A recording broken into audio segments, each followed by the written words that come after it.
jeune. Je vais arriver à 50 ans. Je suis né à Mont-Saunier dans le Jura. Je suis issu d'un père d'origine algérienne et d'une mère française. Faut savoir que pour tenir le combat que je fais, faut qu'il y ait eu un véhicule, quoi. Donc j'ai eu un véhicule, c'est vrai que j'ai une histoire qui m'a marqué et qui me marque encore. Si vous voulez, quand j'ai 4 frères dans ma famille, et quand ils sont arrivés à leur majorité, ils ont changé de nom. Ils ont pris le nom de ma mère parce qu'ils ne voulaient pas porter le nom Boulevkat pour moi. Ça les emmerdait dans la vie. Donc j'étais le seul frère à garder ce nom Boulevkat, ce nom arabe, et qui m'a porté préjudice toute ma vie. Jusqu'à maintenant, le nom arabe, t'es Boulevkat, bien que j'avais un prénom Bruno. Donc je me suis toujours battu toute ma vie pour garder ce nom, pour l'honneur de mon père, et j'avais rêvé le nom de mon père. Et ça, j'avais le principe d'honneur. J'ai toujours été comme ça.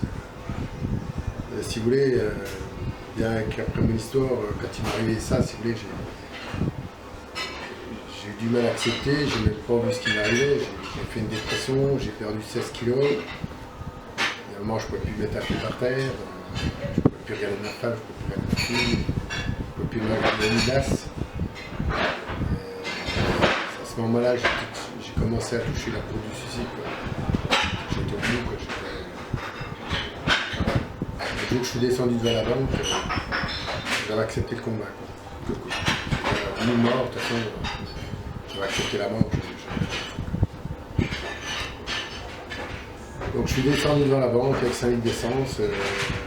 J'ai mis une monnaie devant la banque. J'étais parti je m'étais levé à 5h du matin. J'ai rempli d'essence. Après, si vous voulez, j'ai appelé le 23 parce que je voulais qu'ils filment mon garage quand je passais là. Quand on a fini leur portage au garage, je suis descendu dans la banque. Elle avait vu que ça sentait l'essence de ma bagnole, donc elle a prévenu les forces de banque. Et quand je suis arrivé là-bas, elle a serré. Le préfet a terminé le téléphone et on fait suivre la procédure du préfet. Donc j'ai fait 3 examens psychiatriques à l'hôpital, accompagné de forces de l'ordre, donc ils ont vu que j'avais rien. Après, si vous voulez, c'est là où j'ai eu, je sais pas, un flash, je sais pas, me dire, ouais, tu vas te suicider, à quoi ça sert, de toute façon, c'est eux qui se rendent pas, quoi. Donc j'ai décidé de mettre un panneau devant la banque pour manifester. Donc le premier jour, au bout de 2 heures, j'ai mis le panneau, il y a un huissier qui est arrivé, il me remet un papier, il me fout une astreinte de 500 € par jour, 1500 € d'amende, pour me faire dégager. Donc je ne tiens pas compte, je ne dégage pas. Le lendemain, il me renvoie le même huissier pour me mettre la pression, je ne dégage pas. Je reçois une assignation au tribunal pour passer en référé. Donc en référé, si vous voulez, ils ont perdu pour une bonne raison, c'est que j'étais sur le domaine public, pour pas me faire partir. Suite à ça, ils ont fait monter la pression.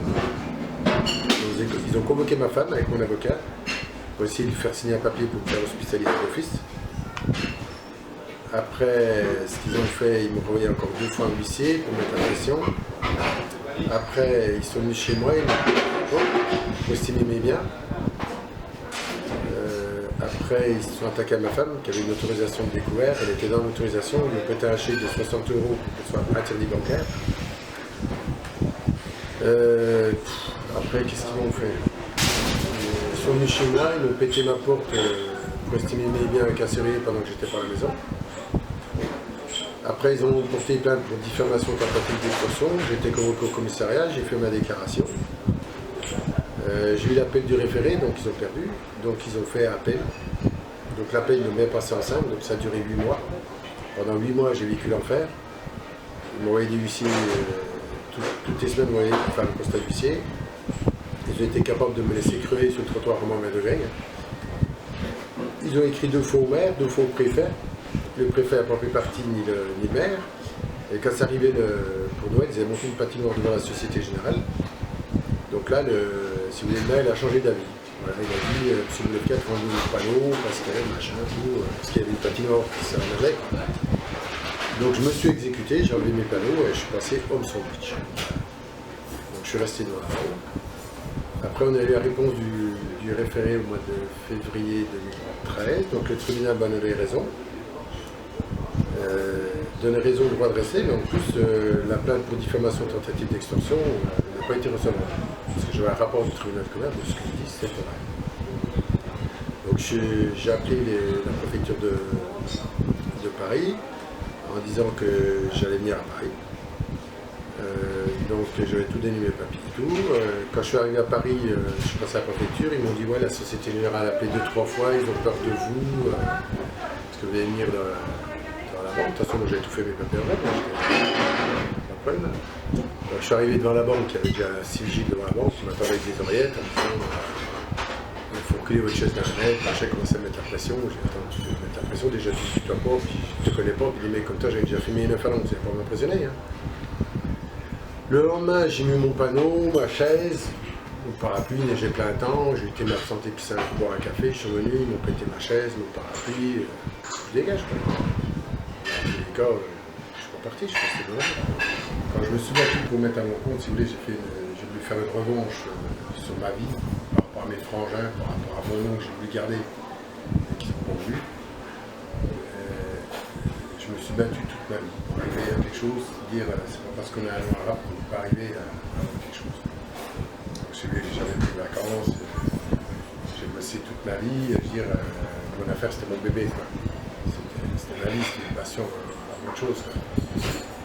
Et quand il m'est arrivé ça, si vous voulez, moi j'avais affiché plus de 6000 clients, je veux dire, vous perdez tous vos clients, vous perdez votre contact téléphone. Tous vos amis, plus personne vous appelle, puis après le problème c'est que ça touche la famille, donc la famille ne vous appelle plus ni rien. Dire le suicide aujourd'hui c'est de l'acheter, je dis non, je veux dire, quand vous perdez les contacts, les amis, la famille, eh ben, bien souvent il y a des gens qui retournent la situation contre eux, ils culpabilisent et ils passent à l'acte. Moi ce qui m'est arrivé aujourd'hui, je peux dire, je suis mort vivant parce que ce que je fais c'est du bonus de vacances. Rien m'arrêtera, je sais même pas si c'est pas une histoire d'argent, c'est pas. Moi ils m'ont touché le vital, ma fille a perdu 19 kilos, ma femme est dans un piteux état. J'arrive à un stade où au bout d'un an et demi, je suis devenu. C'est grave, hein, je suis devenu un nerveux. Je veux dire, j'ai plus de sentiments. J'ai moins de sentiments pour ma femme, j'ai moins de sentiments pour ma fille. Je sais pas si c'est le fait d'être tout seul dans mon combat, mais je deviens dur comme du béton puis indestructible quoi.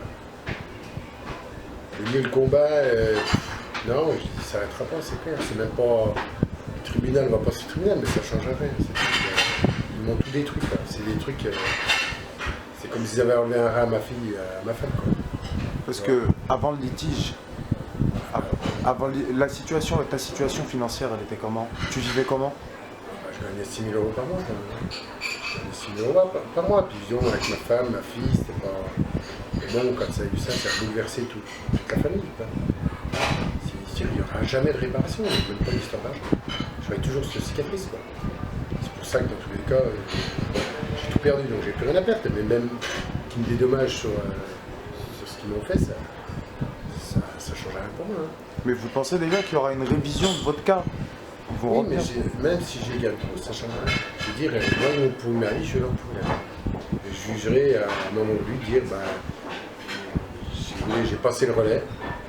Et il y en a d'autres qui vont faire comme moi parce qu'il y a trop de soucis, il y a trop de familles détruites. Je veux dire, aujourd'hui, une banque, elle appuie sur une touche de clavier, elle est capable de plus y arriver. Quoi. Et quand vous n'avez plus d'humanité, vous ne pouvez pas accepter ça. Mais plus ça va, plus ils m'ont renforcé. Moi, j'étais un mec normal, je gagnais bien ma vie, je payais mes impôts, il m'arrivait ça. Après, sous le temps, ils m'ont forgé, c'est eux qui m'ont construit. Hein, je veux dire, quand vous tapez sur quelqu'un à force. Comme ça, puis je suis devenu dur, hein, je veux dire, ta femme et ta fille, ils disent quoi aujourd'hui? Ils disent de laisser tomber ou non, ça y est, c'est fini, continue jusqu'à la fin? Non, ils disent rien, mais ils ne prennent pas parti, parce qu'elle sait dans tous les cas, quand ils disent ça, c'est ça, quoi. Il n'y a pas, j'arrêterai pas, c'est tout, pour moi, il n'y aura pas de réponse. Aujourd'hui, il faut le préciser aux gens qui écoutent, rentrer chez vous dans le Jura, c'est encore plus fatigant, c'est épuisant. C'est à la limite de rester à Paris, ça devient mieux. Ouais, ça y est, quand je rentre, bon, je rentre une fois tous les 15 jours quand je peux, mais vous avez votre vie à Lons-sur-Saunier, puis vous avez la vie à Paris, c'est deux vies différentes. Et donc vous retrouvez le dimanche entre les deux, c'est là que je suis pas bien. Plus ça va, plus je suis déterminé. Parce qu'après, ça vient, c'est bien les 10, c'est le côté humain, puis ça vient un mec crever 440 jours dans la banque, mais après, tu te reconnais pas. Moi, je suis sorti du système, je me suis dit, putain, mais il faut le vivre pour y croire. Okay, oui, tout va bien, machin, quand tu vois où j'en suis aujourd'hui, c'est mon histoire, puis le regard des gens, c'est qu'il n'y a plus d'humanité, les gens te regardent crever. C'est là que tu sors du système, tu te dis, mais tu crois rêver. Tu crois rêver. Il faut vivre pour y voir. Et moi, quand tu m'as révélé ça, ma vie s'arrêtait même. Le monde s'arrêtait, le mois s'arrêtait, le jour s'arrêtait, la nuit s'arrêtait. Tout s'est arrêté. Et je me suis transformé en guerrier, c'est tout. Après, vous dire quand j'arrêterai, je m'en fous. Je tiens le temps, même si je fais encore cet hiver, tout, ça me pose pas de problème. Si vous voulez, je me raccroche pas à une branche pourrie. Je fais fluide, mais je me pose pas de questions. Je dis l'hiver, le printemps, le machin, tout, je m'en fous. J'ai dit non, c'est tout. Je vais leur pourrir la vie comme ils m'ont pourri la vie. Et même si je mobilise des gens dans les bancs, j'aurais pas assez de vous. Arrêtez de vous suicider, arrêtez de vous suicider. Réapprenez à vous battre, c'est tout ce que j'ai à dire, réapprenez à vous battre. Quand les gens se suicident, ils sont trop contents.